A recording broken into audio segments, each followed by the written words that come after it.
So you go to the gym to keep your body fit, but how do you keep yourself mentally fit? And no, we're not talking about your memory.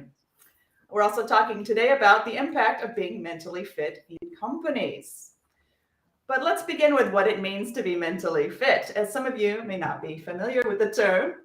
If you're mentally fit, you're driven to deal with life's challenges through mainly positive emotions instead of negative emotions. You have the skills to react more consciously and deliberately to situations. You've been able to break your old patterns. Working on your mental fitness takes you from surviving mode to thriving mode so that you stop self-sabotaging and you start to use your strengths fully. And you gain a much better understanding of yourself and everyone around you. Yeah, and that's important because building mental fitness means not only developing a higher EQ, which is the emotional intelligence quotient, as well as PQ. And this is a positive intelligence quotient, and this is less known. And it is a more positive, adaptable, and resilient mindset. And it's something you practice and get better at. So it's a skill that you can learn. And the It is. biggest result is that your stress level goes down, you get calmer, more focused, productive, and happier, and your relationships improve. And that includes your business relationships, of course. Right. So important. Yeah. So, when is it relevant in business? And why should you even care about it? Good question. Mental fitness matters in business because harmony and coherence in your words and your actions are crucial. I think we all kind of know that, right? With greater emotional intelligence and positivity, you can perform at your best and interact more effectively with the whole range of diverse stakeholders. So this includes your team and your colleagues, right? Not just your clients and the investors. Those are also important people, but the people you work with every day. Improvements in communication and your cooperation is going to boost the company results, right? That will please your clients. It's going to reduce your employee turnover, and everything will just go up. It may be a surprise to you, but most teams work too hard while also vastly underachieving. At the same time, they experience too much conflict, friction, and stress, and it's just not necessary. But what's happening is that every team member is unknowingly sabotaging to some extent their own performance and their team's performance and everybody's well-being. So we'll enable your teams to maximize both performance and well-being simultaneously by focusing on the root level mental muscles that impact both, right? And that's what mental fitness can do. High-performing teams embody earned trust, healthy conflict, and mutual accountability. Yeah, and that's so much already. It And is. positive intelligence represents a breakthrough in your ability to raise emotional intelligence across your organization. And the main challenges until now have been the existence of too many EQ competencies because there are 18 of them. And if you want to improve in each one of them, you have to think about so many things. And the initial improvements that you might do are quickly fading over time just because there are so many. And positive intelligence, wow, this is the weather you hear in Belgium.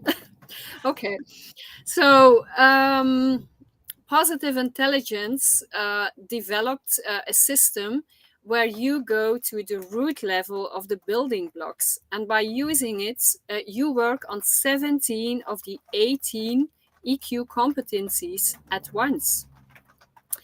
And it is through a combination of intercepting the negative saboteurs, which are blocking you, and, Okay, now you're and back. Sorry, there was some connection problem, but now you're. okay.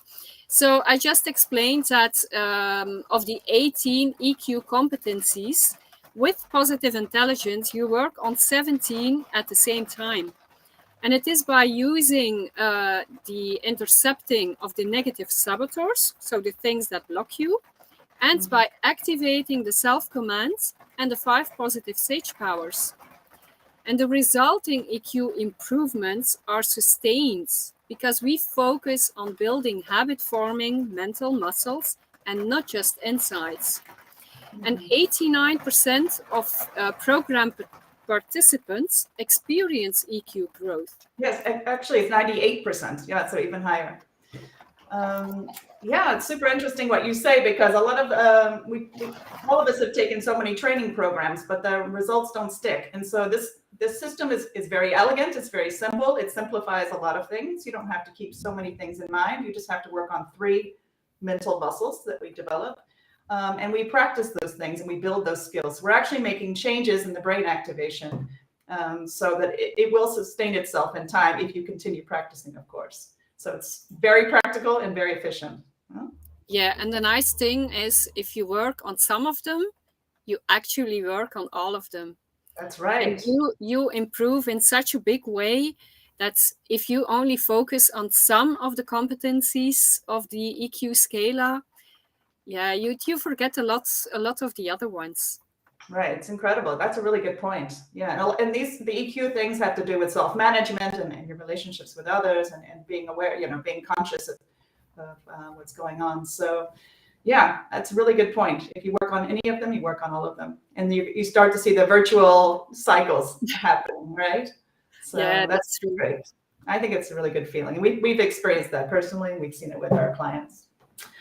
So if anyone's watching, please do drop some comments or questions in the comment box and we'll answer them. In the meantime, we have some frequently asked questions that people are always asking. So I thought it might be nice for us to address those here. Yeah, that's a good idea. And we'll start with what is the best moment for a company to train its leadership and staff in mental fitness? If you would choose to do it, when is the best time? And if we look at the size of the companies, well, a small company has the advantage of everyone knowing each other better. You know everyone that works in the company. However, some of the struggles you might recognize are politics, gossip, cliques, misunderstandings, or people just being busy defending their territory instead of pulling together. And sometimes it's also not knowing what to look for in new hires, because it's not only technical skills that are important. And what about small and medium companies, as there may be a crucial moment as far as growth and market fit are concerned? And struggles here might be that your company needs to pivot regarding what you offer to the market, or leadership is not so confident about what to do or how, and possibly get racked with doubts and analysis paralysis. So mental fitness here can help to reduce these struggles and overcome them with intuition, creativity, clear decision making, and more. And being small to medium is a perfect moment, perhaps, to put measures in place to prevent the traps that can come with rapid growth. Namely, that culture gets diluted. And this is a common pitfall with meteoric growth. Right. And then when companies reach a certain size, and they are big, there are often communication silos, and people's roles get mixed up, and procedures are not clearly defined and maintained, or else they're overly defined and rigid, which hampers success as well. And mental fitness skills and mindset can also help sort all of this out and prevent it from happening in the first place. Absolutely. It's so important, right? To prevent problems as well as to deal with them. Yeah. And one of the advantages of having a higher EQ and PQ is that you understand your people better and you see what the problems might be before they are coming up bigger, and you can handle them sooner.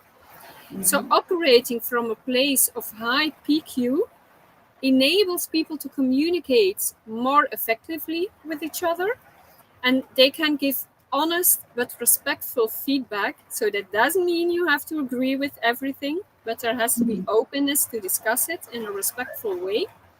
Yeah. And you get honest, respectful feedback that is actionable. You can take quick and proactive steps to solve the problems before they intensify. And as a consequence, there are fewer frustrations and people are more willing to help each other when needed.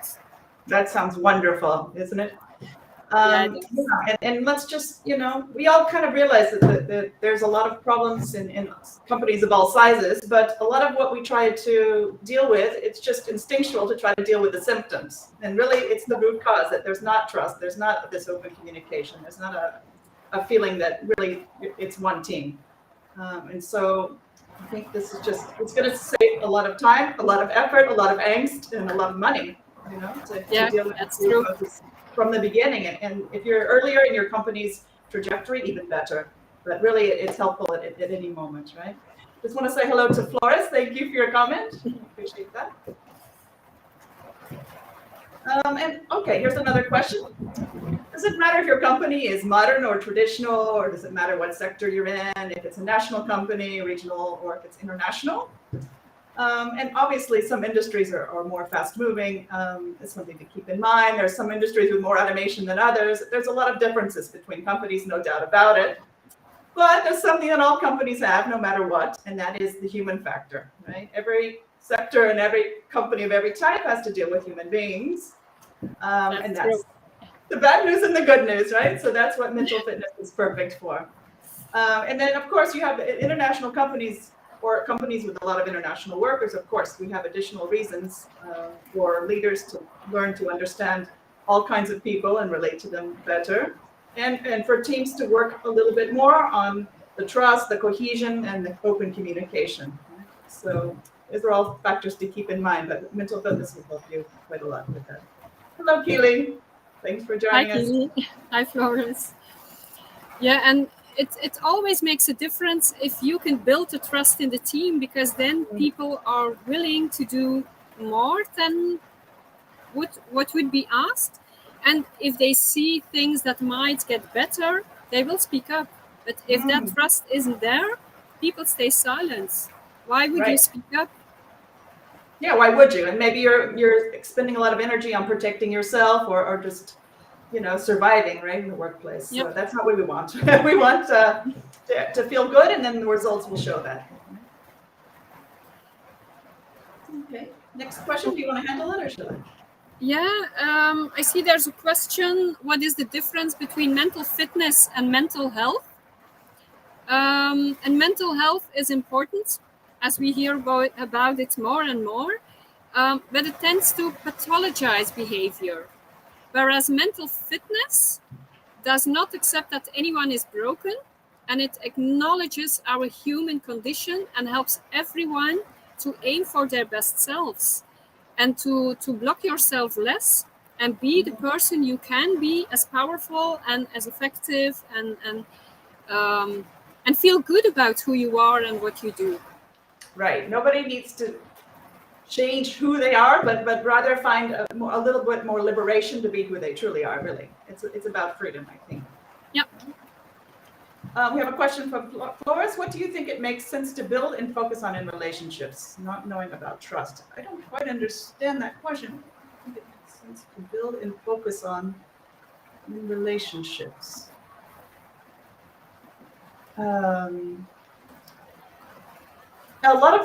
One interesting thing in mental fitness is we try to, when we communicate with each other, we try to take responsibility for our part in any dynamic that's happening, which is just to be a little bit vulnerable, right? And just say, I have these tendencies. And so maybe, for example, I kind of feel the need to control sometimes. And so sometimes I need to stop myself and kind of take a breath and just realize that, things can work very well in lots of different ways. They don't have to work in the way that I have them imagined 100%. And so a lot of it is just acknowledging what's going on with us and being, as open about it as we feel comfortable, which with mental fitness is more and more, hopefully, when everyone's working on these things. And it's not a matter of pointing fingers and saying, you, right? I mean, that's not the space we want to work from. So. I think there's one thing to add as well. If you have relationships which are built on trust and you can be who you are, there will not only be the responsibility of doing your part of the job, but there will also be accountability towards others. And you won't be afraid to speak up if you see something that isn't going like it could be. And you will look to improve it, and you won't be afraid of speaking about it. Yeah, it's really, really important. The outcomes are there's a lot of studies on that. The outcomes are much better. People feel willing to talk about issues before they explode. Yeah, and one thing I would like to add is if there is trust in a team, you feel better in the team, and you're not afraid to ask something that you don't know.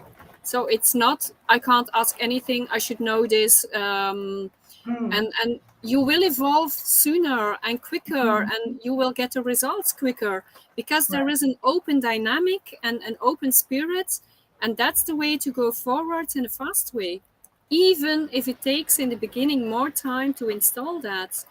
And one of the things you also want to feel if you are part of a team is that people care for you. You're not just a number in the team, just doing your tasks. You want to be valued and cared for. And therefore is the trust so important. Yeah, really is, really is. And it requires a little faith, but it's something we can build. Absolutely. Okay, so the question again, a new formulation of the question: can we build on relationships when we do not know how the trust situation is in an organization? What would you recommend? Well, yeah, this always happens if you have new team members or a new structure in the company, right? You don't necessarily have that trust in place. It's kind of like a chicken and the egg, right? How do you create the trust without having the trust? And so, I think a lot of that is just having a little bit of courage to. I think the team leader needs to have the courage, certainly, to open up a little bit and to model the kind of, openness that we want in the team. What would you add to that, Nancy? Well, one of the things that might help is if you have a meeting with your team, that is that you start with telling one thing that went well that week and one thing that didn't go well that week, and that you open about it. It's not as a leader that everything has to be fantastic. If you can be vulnerable and you show also the things you are struggling with, that opens the door to build the trust. And it can be work related, and it can also be personal. If it's something in your life you're struggling with, but showing that vulnerability and showing it first will show the people in your team that it is okay to be vulnerable. And by doing that, the others will start little by little doing the same. And as they experience that it is okay to be open and to be vulnerable, that's the moment you will build a trust in your team. Absolutely. It's with anything in life, when you're a little uncomfortable, you want to make a change, you have to kind of dip your toe in the water a little bit, and you see that it's okay, and then you can go a little further, right? So it's a feedback loop, right? A positive one in this case, right? So yeah, absolutely. The leaders have a big effect in what, and it's not just what they say, but what they do. Absolutely, they have to show it, right? And being vulnerable doesn't mean oversharing and having no boundaries or filters whatsoever. It's just creating a little bit of an opening, right? And showing that your humanity a little bit.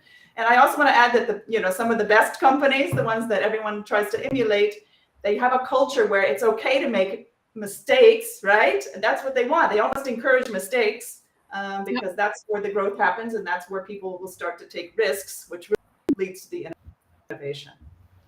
Yeah, that's a good point, Virginia, because if no one makes mistakes, it means that everyone stays in the safe zone.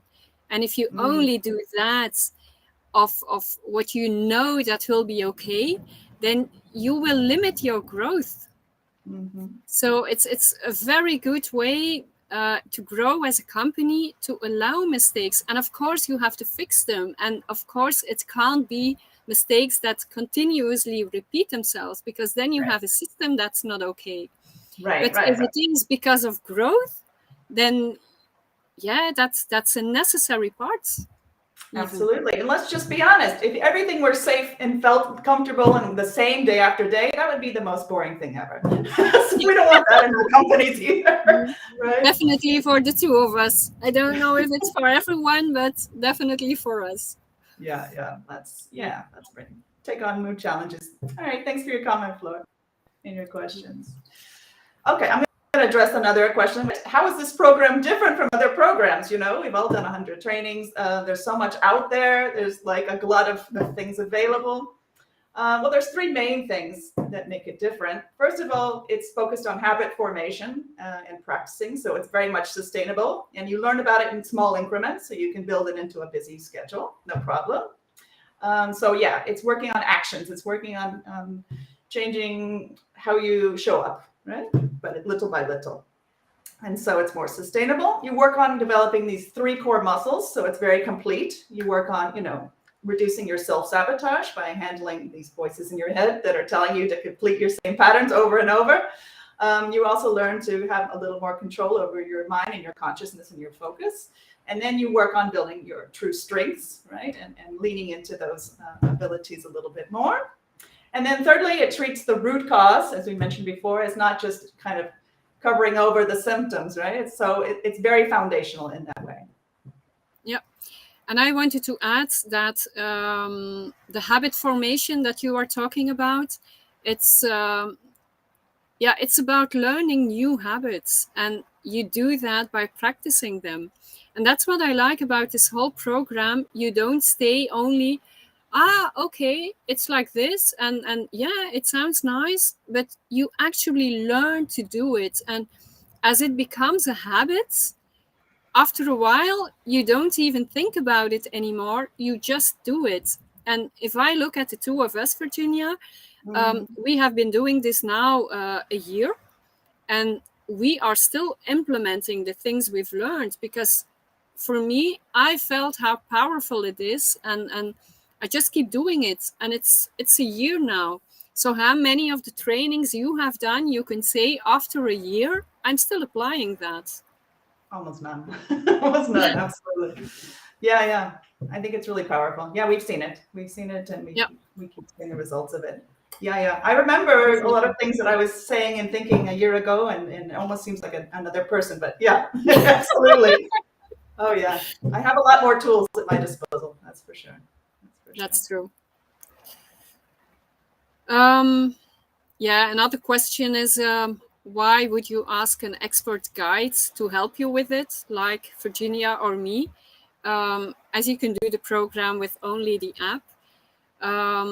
But it makes such a difference in the energy it takes, because you already have a lot of demands on your time and energy. And if you have someone to help you with all your questions and to be accountable, which is a very, very important part of it, having someone to keep you accountable of doing all the exercises, that it's not one day, I don't have much time and I don't want to do it. You keep on doing it, because building that new habits is so important. And wouldn't it be nice to work with someone who has a clear roadmap to follow and who can listen impartially without judgment, just to help you see your blind spots as you don't see them, and accompany you in your journey? And investing in a mental fitness facilitator like one of us gives you a huge return on investment. And we're talking tens of thousands of euros, because if you think about the costs, if you have to rehire people each time because they don't feel good in your company and they want to do it in another company, you can save so much money. And this is what you do with this program. You reduce significantly the turnover, because the people feel better and they are more satisfied in your company.